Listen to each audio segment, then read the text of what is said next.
action ko og pahawa sa akong trabaho. Hanyagan dayon kog ana-ana sa akong amo. Wow!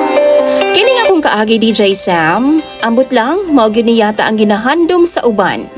Pero sa ako murag alanganin man. Usa ko ka boy sa panimalay DJ Sam, ug ang ako ang amo usa ka minyo na. Pero iyahang bana usa ka Korean ug tuwa karon sa abroad. Mga kaduha lang siguro sa usa ka tuig ang akong amo nga laki muuli dinhi sa Pilipinas sa DJ Sam. Kay lagi, busy daw siya sa ilahang negosyo gawas sa nasod. Korean ang bana sa akong amo DJ Sam. Tawagan na lang ko sa pangalang Nonoy. Samtang ang akong amo nga babay, tawagon na lang pod nato siya sa pangalang Susie. Magtulo na ko katuig dinhi sa akong amo DJ Sam ug ang akong trabaho. Manlimpyo sa bay, magluto, magatiman sa mga tanom, in short, all around ko. 12,000 ang ako ang sweldo dinhi DJ Sam pero ganar kaayo, kay libre naman tanan. Bongga pod ang pagkaon dinhi DJ Sam. 25 anyos pa ko DJ Sam pero ang akong amo ana sa 39 anyos ug wa pa sila'y anak sa iyahang bana. Matagigayon DJ Sam nga moadto si Madam sa Korea. Ako lang ang mahibilin dinhi sa bahay ug makapagusto ko sa ako ang gustong buhaton. Usahay gani ginapabisita nako ang akong pamilya dinhi. Okay ra pod kaayo kay Madam. Wa pa pod ko naminyo DJ Sam kay busy palagi kog suporta pod sa akong mga manghod ug mga ginikanan. Okay man ang pagkaon og sweldo dinhi sa ako nang gikaingon, pero ang akong problema kay every time magkamali ko, iyahaman kong bukbukon.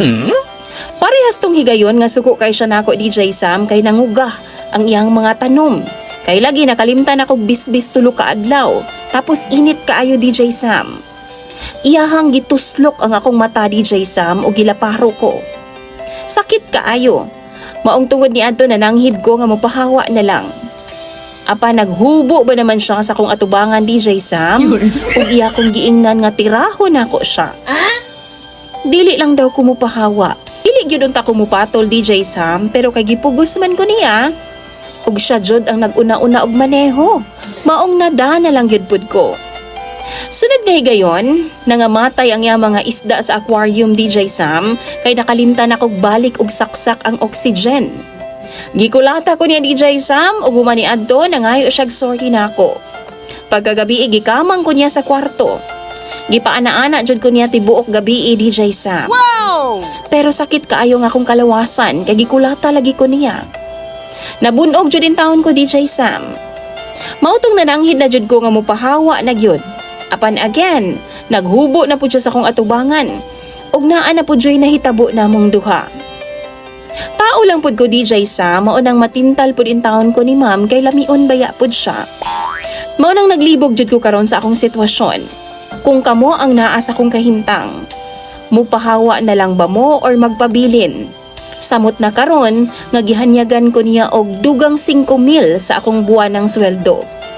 Tambagi daw ko ninyo sa comment section kay ako ng pambasahon tanan.